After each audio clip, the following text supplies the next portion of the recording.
Ang pag-init ng mga pagkain ay parte na po talaga sa ating buhay, lalong-lalo na sa mga nanay po ng tahanan. Dito sa Amerika, nagluluto po talaga ako ng maramihan dahil alam niyo naman, wala kami mga katulong dito para init-initin na lang talaga kung kinakailangan. Pero sinisigurado ko din po na nilalagyan ko sila sa yung maliliit na lalagyan para po pag ininit ay kasya lang talaga sa amin. At wala na talagang sobra na naman para hindi na naman mailagay ulit sa ref at iinitin na naman. Dahil alam nyo ba, may mga pagkain po na hindi po natin pwedeng initin dahil pag ininit po natin ito ay nakakasira po ng ating pong katawan. So ano-ano ba yung mga pagkain na yan? Aba, nangungunan na po yung kanin. At lahat po ng mga pagkain na meron pong kanin. Ang hilaw na bigas po ay meron pong bakterya na ang tawag po ay Bacillus cereus. At minsan po, kahit po ito ay lutuin po natin, ay hindi po ito namamatay.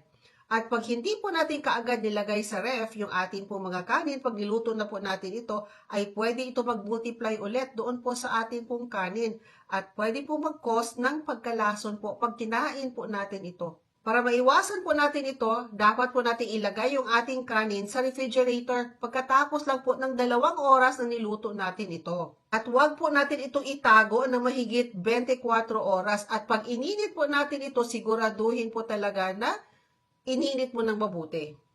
At yung pangalawa po, itlog. Nako, wag na wag po nating initin ang itlog pagkatapos po nating lutuin. Kainin na lang talaga natin ito na malamig.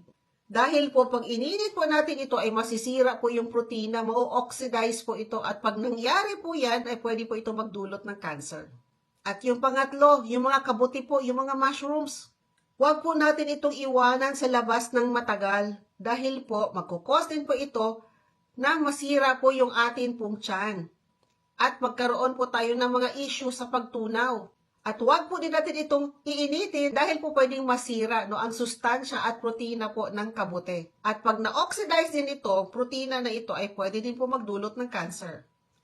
Ang kangkong, spinach at repolyo.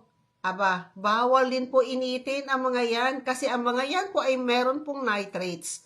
Pero pag ininit po natin, itong mga nitrates na ito ay magiging nitrosamines. At itong mga nitrosamines po ay hindi po ito maganda sa ating katawan dahil cancer-causing po ito. Ang nitrosamines po ay nagpapataas po ng ating panganib sa cancer po sa esophagus, sa tiyan po at sa nasopharynx. Yung panglima, patatas.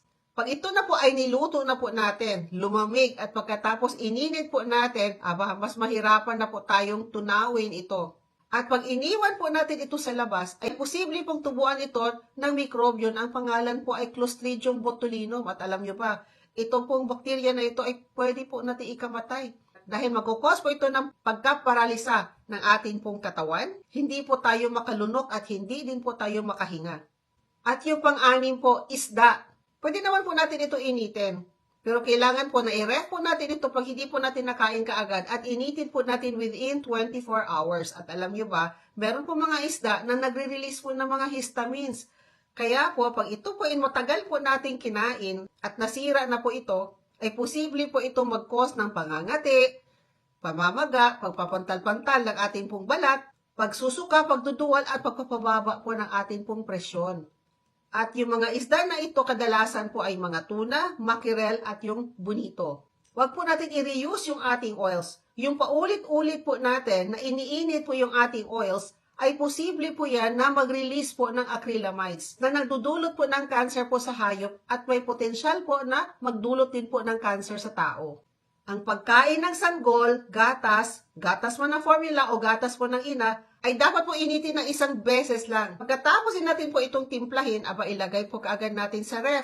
At kung pwede po, ay wag na lang po natin initin. Painom na lang po natin na malamig sa atin po mga babies. Dahil po masisira po ang mga sustansya nito pag palagi po natin itong iniinit.